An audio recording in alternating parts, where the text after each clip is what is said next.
That's a perfectly reasonable way of looking at things. State would not bring a case against you unless it was reasonable. So Pilate asked him again and again, do you say that you are the king of the Jews? All Jesus has to do is clearly deny it, and he's off. But no, and so then he must be executed. And then the first person to proclaim Jesus, truly this man is the Son of God, is a Roman officer supervising the crucifixion. And then the message is carried all over the empire because of this economic and cultural unity. What language is the New Testament written in? Is it written in Hebrew? It's written in Greek because that was one of the fundamental languages. So that is how the spread of Christianity occurs within this framework. And then that it is handed on down to us. The Emperor Constantine converts to Christianity. And the Roman Empire becomes the Christian Roman Empire. So, that's a good question. I'm glad you gave me a chance to say it. Now, what was that question? A couple of specific things that you admire W for. Well, no, you're just going to get mad at me. But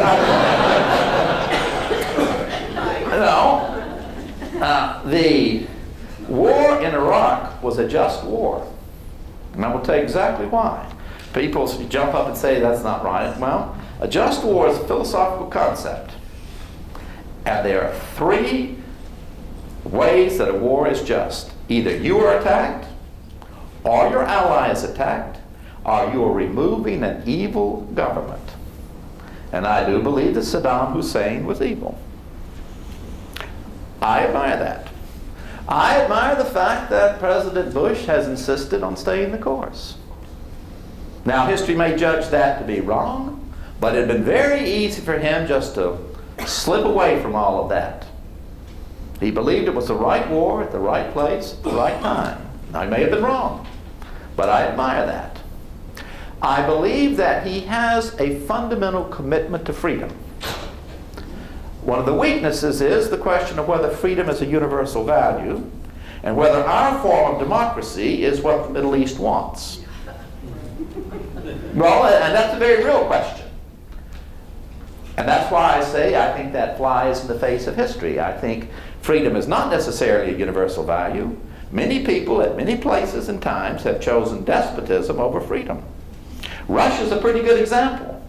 Russian Revolution gave them one chance, they turned to Stalin. The collapse of communism gave them one, and they are so happy under Putin. He has an 80% approval rating. They told me this summer, they said, we're going to go back into Georgia, and you know those Estonians, very dangerous people. They're making provocative moves along our frontiers. So, I mean, there you are. Now, but I do admire President Bush's commitment to freedom. I sometimes say that a statesman must have four qualities. A bedrock of principles, as in the case of Churchill, democratic freedom, or Lincoln.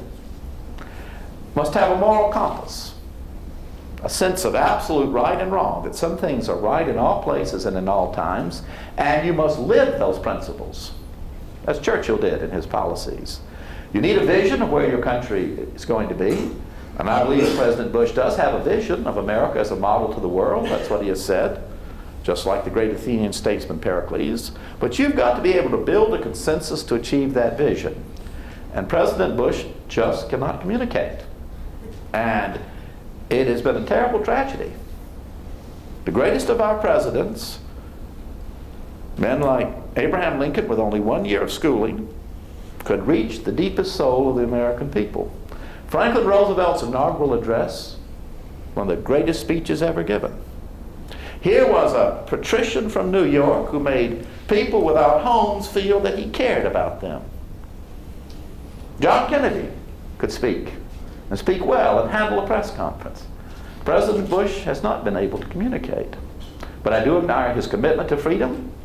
I admire the way he has stayed with the war in Iraq. And I admire his belief that we do have this destiny to bring freedom to the world. Yes? Professor Fears, I hear we missed a fascinating conversation last night.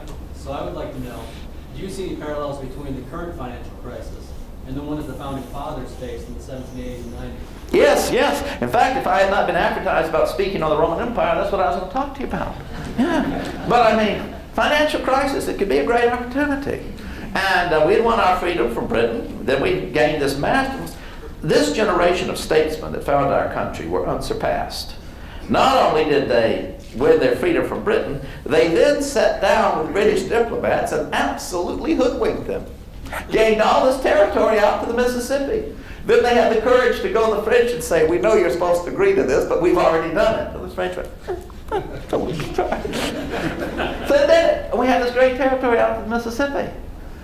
1783. But by 1786, it looked as though this was all going to fail, just the way the Europeans said it was going to fail. Ordinary people couldn't govern themselves. And the real trouble started with a financial crisis.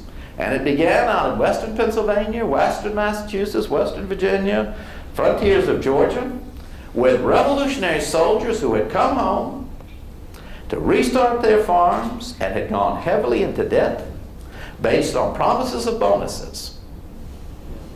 And the bonuses they got paid in were basically worthless paper.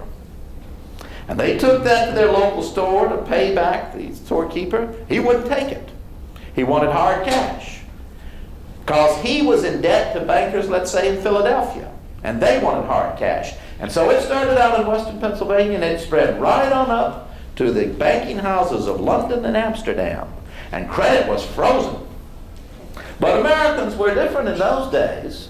They just didn't sit by and watch their life savings disappear. You know, sort of a little figure up there on the CNN or Fox News every day. I mean, it's pretty serious if you actually look at what's happening. No, they said, we're not going to be swindled by people who have speculated with our money. And western Massachusetts, under a Revolutionary War hero Captain Daniel Shays, he just said, we threw the British out, now we're going to throw the Bostonians out. They were marching on the armory in Springfield to get cannons. That's how serious it was. And so, May of 1787, they came together in Philadelphia, 55 delegates. George Washington had to be persuaded to come. He feared nothing good would result from this. He was sick of politics and sick of people. And their self-serving ways, no. And he had to be hounded by James Madison to finally come. But they came together. Took them 11 days. They were 11 days late getting started. After all, again, they couldn't get on an airplane, could they? In Logan Airport and fly into Philadelphia? No. So they came, but they got started. And by September the 17th, they were ready to sign it. Now, they made compromises, but they set priorities. Men from Massachusetts, like Elbridge Gerry, said, slavery is wrong. And men from South Carolina, like Charles Pinckney, said, we don't care, it's our choice. If we want to hold human beings in bondage, it's our moral choice. So we're not signing this thing one way. It doesn't have slavery in it. So they made compromises. But that's what leaders do. They set hard priorities and make hard choices, don't they? And then they sent it out to the American people to be ratified. That was Benjamin Franklin's final advice to them. It's not perfect, but let's turn it over to the people. So we ratified it. But Americans ratified it, and they ratified it fast. By June of 1788, the 9 requisite states had ratified it, but they ratified it with a proviso that it didn't have a Bill of Rights. And there was no written guarantee from these people who were in favor of the Constitution. Would you send a congressman to Washington today on his word that he was going to give you a Bill of Rights? Well, Americans did, because they knew these were men of honor. And they went. Can you imagine even trying to create a Bill of Rights today with all the vested interest? But that first session of Congress, they got the Bill of Rights in place and sent it out to the American people. That Bill of Rights that still assures the fact that I can stand up here and talk to you. You can worship the way you please. Are you an attorney? Oh, who's an attorney? I won't call on you. Really, I just like to know who's an attorney. She is. Good. Now listen, if I am cast into jail here in Grand Rapids, can you come and get me out with a writ of habeas corpus? Could give it a shot. Well, I wish you were more definite about that. But anyway,